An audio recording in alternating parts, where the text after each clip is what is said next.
everybody, यो विषम परिस्थितिमा सिमरनगढ स्टडिजले सञ्चालन गरेको युट्युब कक्षामा स्वागत गर्छौँ। आज हामी कक्षा 3 जाउँ। आज हाम्रो ब्रिथ च्याप्टरको पार्ट 2 मा आउँछौँ। सबभन्दा पहिले हामी केही ससाना साध्यहरूको बारेमा हामीहरू अध्ययन गरौँ। आजको साध्य हो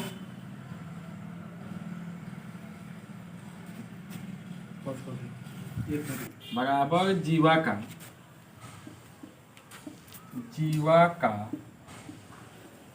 संगत चाप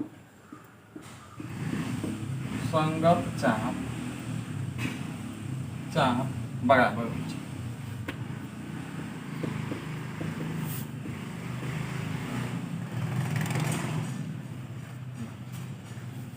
बराबर जीवा का संगत चाप बराबर हुन्छ। अब हामी एउटा चित्र बनाऊ। यो जीवा र यो जीवा, यो ए हो, यो बी सी र जब यो जीवा र यो जीवा बराबर भएमा एबी जीवा र सीडी जीवा बराबर भएको खण्डमा हाम्रो जब एबी बराबर सीडी जीवा भएमा एबी बराबर सीडी भएमा हाम्रो के हुन्छ? एबी चाप बराबर हाम्रो सीडी चाप हुन्छ। भन्नुको मतलब के कि जब हाम्रो जीवाहरू बराबर हुन्छ भने त्यसको संगत चाप हाम्रो के हुन्छ? बराबर हुन्छ। हाम्रो सर्ट क्वेशनमा सोध्न सक्छ। यस्तो हाम्रो चित्र दिएमा यस्तो चित्र दिएमा सोध्छ हाम्रो एबी र सीडी चाप बीचको सम्बन्ध के हो? एबी र सीडी चाप बीच के को सम्बन्ध हो? बराबरको सम्बन्ध हो।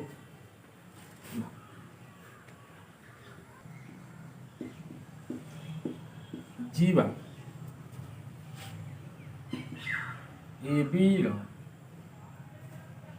एबी बराबर सीडी छ। सीडी र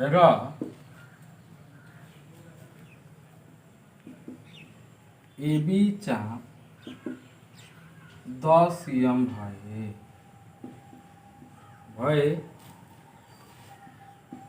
सीडी चाप कति हुन्छ?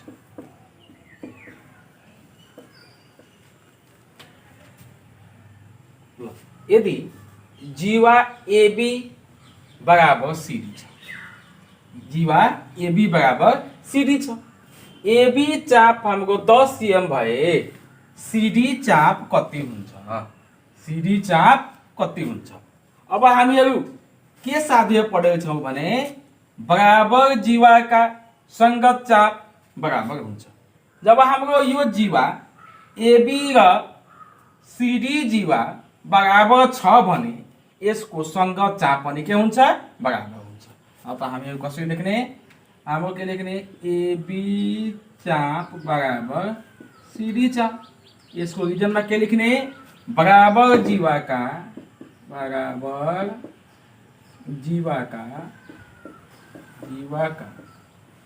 संगत चाप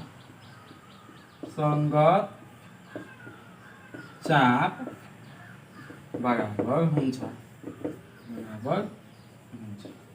अब हाम्रो एबी चापको हाम्रो भ्यालु कति हो? 10 सीएम हो। हामी के लेख्ने यहाँ? यो हाम्रो के हो? सीडी चाप हो। यस्ता प्रश्नहरू हाम्रो सर्ट क्वेशनमा, भेरी सर्ट क्वेशनमा सोध्ने गर्छ। हाम्रो के हो? नेक्स्ट थ्योरी के हो? वृत्तको केन्द्र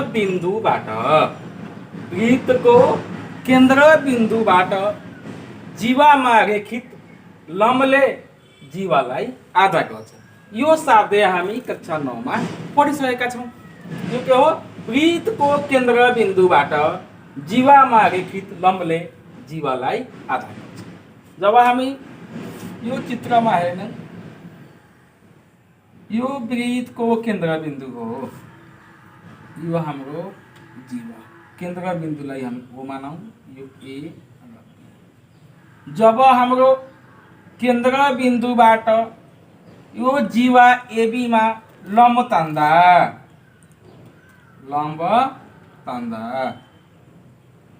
यो के गर्छ, जीवालाई आधा गर्छ।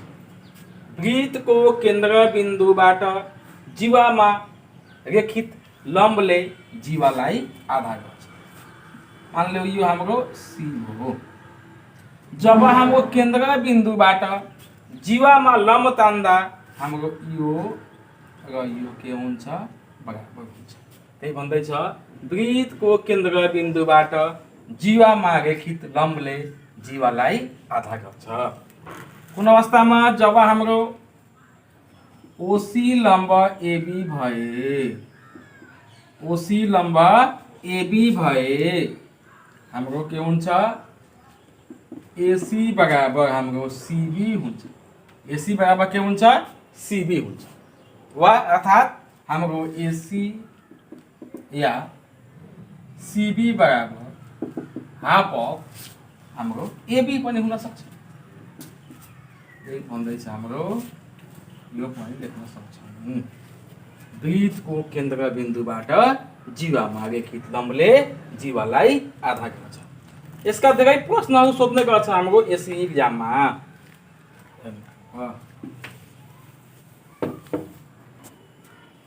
यो हाम्रो वृत्त, यो हाम्रो के हो, केन्द्रबिन्दु हो एबी।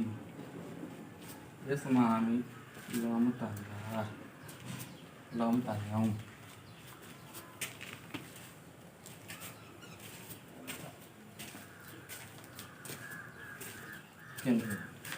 जब हाम्रो एबी इक्वल टू 10 cm भए, एबी इक्वल टू 10 cm भए एसी कति हुन्छ, एसी कति। जब हाम्रो यो जीवा के हो, जीवा हाम्रो एबी हो, एबी 10 cm छ भने एसी कति हुन्छ। हामी भर्खरै पढेको कि वृत्तको केन्द्रबिन्दुबाट जीवामा रेखित लम्बले जीवालाई के गर्छ, आधा गर्छ। हामी यसलाई यस्तो लेख्न सक्छौँ, एसी इक्वल टू 1/2 एबी। हामी रिजनमा के लेख्छौँ, वृत्तको केन्द्रबिन्दुबाट जीवामा रेखित लम्बले जीवालाई आधा गर्छ। हाम्रो एसी इक्वल टू 1/2 र एबी कति हो, 10 हो। यो हाम्रो डिभाइड गर्दा कति हुन्छ, हाम्रो एसी कति हो, 500 हो। अर्को साध्य हो, वृत्तको केन्द्रबिन्दु र जीवाको मध्यबिन्दु जोड्ने रेखा जीवामा लम्ब हुन्छ।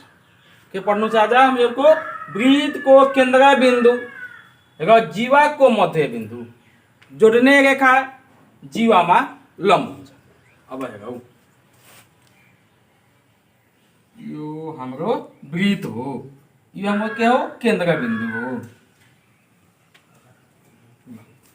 अब हामी यसको मध्यबिन्दु पत्ता लगाउने, ए बी, यसको मध्यबिन्दु मान लो यसको मध्यबिन्दु हाम्रो यो हो र केन्द्रबिन्दु जोड्छौ भने मध्यबिन्दु र केन्द्रबिन्दु जोड्दा,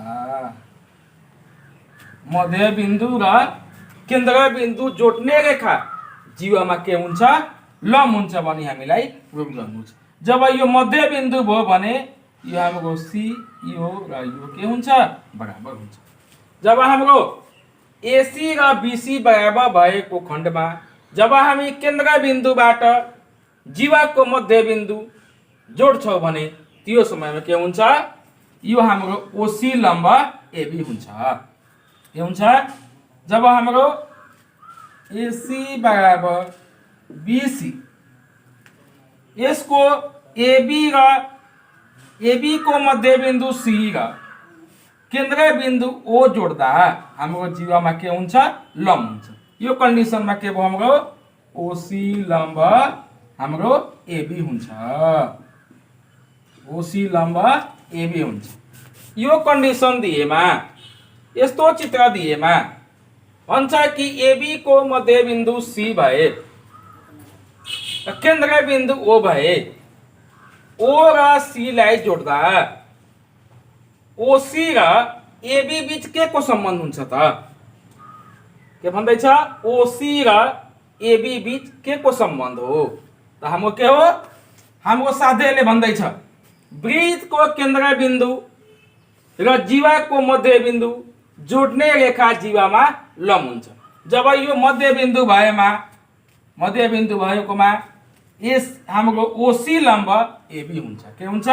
ओसी लम्ब हाम्रो ओसी लम्ब एबी को सम्बन्ध रहेको छ। यस्ता प्रश्न हाम्रो भेरी सर्ट क्वेशनमा सोध्ने गर्छ। अब हामी केन्द्रीय कोण र परिधि कोण बुझौँ। के बुझ्नु छ? हाम्रो केन्द्रीय कोण र परिधि कोण।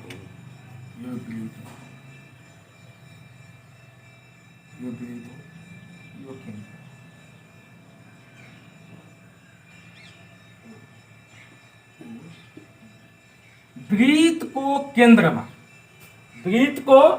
केन्द्रमा बनेको कोणलाई हामी केन्द्रीय कोण भन्छ। वृत्त को केन्द्रमा बनेको कोण के हो? केन्द्रीय कोण हो। यो हाम्रो यस्तो पनि बन्न सक्छ।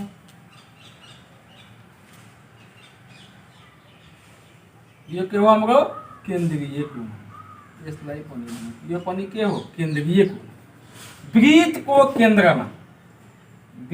को केन्द्रमा जब कोण बन्छ त्यो कोणलाई हामी केन्द्रीय कोण भन्छौँ। कहाँ बन्छ? वृत्त को केन्द्रमा। यो ए बी सी र डी हाम्रो ए, यसलाई ओ मानौ, AOB angle AOB angle BOC र एंगल सीओडी यो सबै कोण के हो? हाम्रो केन्द्रीय कोण हो। किनकि हाम्रो वृत्त को केन्द्रमा बनेको कोणलाई हामी के भन्छौँ? केन्द्रीय कोण भन्छौँ। जस्तै हाम्रो एंगल एओबी हाम्रो यो कोण के हो? केन्द्रीय कोण हो। बीओसी यो पनि के हो? केन्द्रीय कोण हो, वृत्त को केन्द्रमा बनेको हो। सीओडी यो पनि के हो? केन्द्रीय कोण हो, वृत्त को केन्द्रमा बनेको हो। यसपछि हामी अब परिधि कोण बुझौँ। को परिधि अस्तिको चाहिँ भिडियोमा पढिसकेका थियौँ। यो हाम्रो कर्भ लाइन, यो सबै के हो? हाम्रो कर्भ लाइन हाम्रो के हो? परिधि हो। यो रेखामा, यो कर्भ लाइनमा जहाँ कोणको निर्माण हुन्छ त्यो कोणलाई हामी परिधि कोण भन्छौँ। जस्तैमा यो हो, यो कोण के हो? परिधि कोण। यस्तै हामी यतातिर तान्दा यो पनि कोण के हो? परिधि कोण। वृत्त को परिधिमा निर्माण भएको कोणलाई हामी के भन्छौँ? परिधि कोण भन्छौँ। यस्तो पनि लेख्न सक्छौँ। यो पनि कोण के हो? परिधि कोण। वृत्त को परिधिमा, वृत्त को घेरामा बनेको कोणलाई हामी के भन्छौँ? परिधि कोण भन्छौँ। अब हामी केन्द्रीय कोण र परिधि कोणको सम्बन्धको बारेमा पढ्नेछौँ। हाम्रो वृत्त अन्तर्गत कक्षा 10 मा पढ्ने यो साथी एउटै चाप भनौँ या वृत्तखण्ड भनौँ, चाप या वृत्तखण्ड, एउटै चाप या वृत्तखण्डमा आधारित केन्द्रीय कोणको आधार परिधि कोण हुन्छ। के छ? एउटै चाप भनौँ या वृत्तखण्ड भनौँ। चापको अर्थ के हुन्छ? वृत्तखण्ड पनि हुन्छ। हामी नेक्स्ट भिडियोमा हामी यो भनेका थियौँ कि चाप भनेको के हो? हाम्रो वृत्तको परिधिको केही अंशलाई हामी चाप भन्छौँ या वृत्तको केही अंश भनेको वृत्तखण्ड हो। एउटै चाप या वृत्तखण्डमा आधारित केन्द्रीय कोणको आधार परिधि कोण हुन्छ। त्यस्तै हाम्रो एउटै चाप या वृत्तखण्डमा आधारित परिधि कोणको दोब्बर केन्द्रीय कोण हुन्छ। के हुन्छ? हामी दुवै साध्य हाम्रो एउटै हो। अलि हाम्रो लेख्ने तरिकामा फरक। दुवै साध्य के हो? एउटै हो। यो हाम्रो एसई एक्जामको लागि भेरी भेरी इम्पोर्टेन्ट छ। भेरी भेरी इम्पोर्टेन्ट छ हाम्रो एसई एक्जाममा। यस्तो साध्यका हाम्रो थ्योरेटिकल र प्र्याक्टिकल सोध्ने गर्छ। चित्रको माध्यमबाट बुझौँ। यो हाम्रो हो, यो हाम्रो के हो? हामी भर्खरै पढेको वृत्तको केन्द्रमा बनेको कोणलाई हामी केन्द्रीय कोण भन्छौँ। यो हाम्रो के भयो? केन्द्रीय कोण भयो। यो के भयो? केन्द्रीय कोण। वृत्तको केन्द्रमा बनेको कोणलाई केन्द्रीय कोण भन्छ। र बीएसी एंगल बीएसी हाम्रो के हो? परिधि कोण हो। यो के हो? परिधि कोण हो, किनकि यो वृत्तको परिधिमा निर्माण भएको हो। अब हाम्रो ये दुवै बीचको सम्बन्ध के रहेछ त? हाम्रो साध्यले भन्दैछ एउटै चाप वृत्तखण्डमा आधारित केन्द्रीय कोणको आधार। भन्नुको मतलब केन्द्रीय कोणको आधार परिधि कोण हुन्छ। हाम्रो परिधि कोण के भयो? बीएसी। के भयो? बीएसी। र हाम्रो केन्द्रीय कोण के भयो? बीओसी। बीओसी। अब यसको सम्बन्ध केन्द्रीय कोणको आधार के भन्दैछ? केन्द्रीय कोणको आधार। यसमा हामी टु लगाइदियो। हाम्रो के हो? हाम्रो परिधि कोण के हुन्छ? केन्द्रीय कोणको आधार हुन्छ। त्यस्तै हाम्रो यो भन्दैछ एउटै चाप वृत्तखण्डमा आधारित परिधि कोणको दोब्बर केन्द्रीय कोण हुन्छ। के भन्दैछ? बीएसी हाम्रो बीओसी लेखौँ। अब हामी यसलाई हामी बुझौँ। एउटै चाप वृत्तखण्डमा आधारित परिधि कोणको दोब्बर। हाम्रो परिधि कोण कुन होता है? बीएसी। के हो? बीएसी। त परिधि कोणलाई हामी 2 ले गुणन गरेपछि हाम्रो के हुन्छ? त्यो हाम्रो केन्द्रीय कोणको मान प्राप्त हुन्छ। जस्तै हाम्रो यसलाई हामी यो के हो? डिभाइडमा हो। यतातिरको डिभाइड यतातिर के हुन्छ? मल्टिप्लाई हुन्छ। यो के भयो? 2 angle BAC equal to BAC. हाम्रो दुईटा सम्बन्ध रहेको छ, यो र यो। आज अब हामी केही इक्जाम्पलहरू हेरौँ त। यो हाम्रो के छ? बीओसी। भन्दैछ यसमा बीएसी कति छ? हाम्रो बीओसी को मान दिएछ x। भन्दैछ कि बीएसी को मान कति हुन्छ? हामी भर्खरै यसको र यसको सम्बन्ध पढेका थियौँ। के पढेका थियौँ? परिधि कोण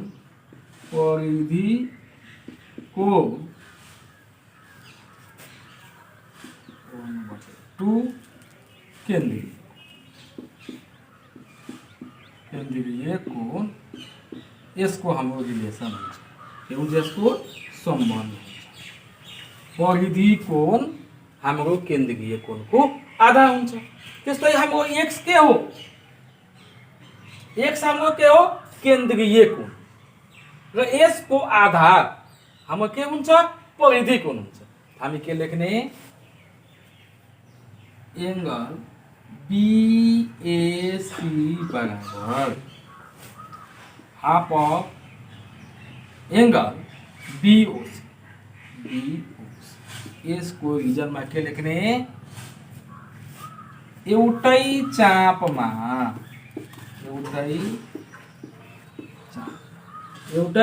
चापमा बनेको केन्द्रीय केंद्रीय कोण को आधा परिधि कोण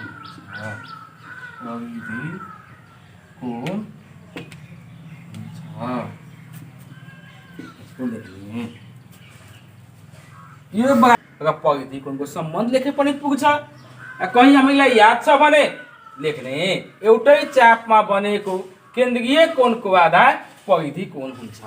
यस्तै हाम्रो यो प्रश्नहरू सोल्भ हामी गर्छौँ। यो पनि के हो, हाम्रो BAC को मान x दिएछ र BOC दिएछ 140 डिग्री।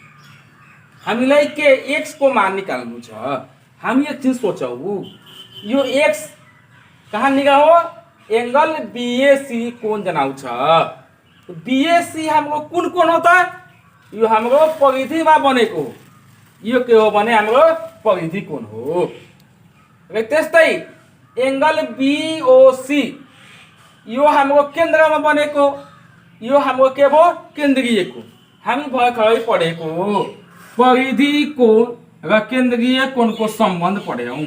परिधि कोण केन्द्रीय कोणको आधा हुन्छ। त्यस्तै हाम्रो लेखौँ हामी एंगल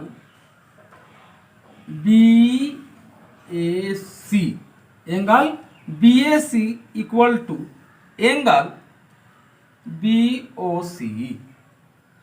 ल हाम्रो परिधि कोण त यो भयो, यो हाम्रो के हो केन्द्रीय कोण। हाम्रो रिलेसन के हो त परिधि कोण इक्वल टू केन्द्रीय कोणको आधा। यसलाई हामी आधा हामी फेरि साथैमा लेख्ने के लेख्ने, एउटै चापमा बनेको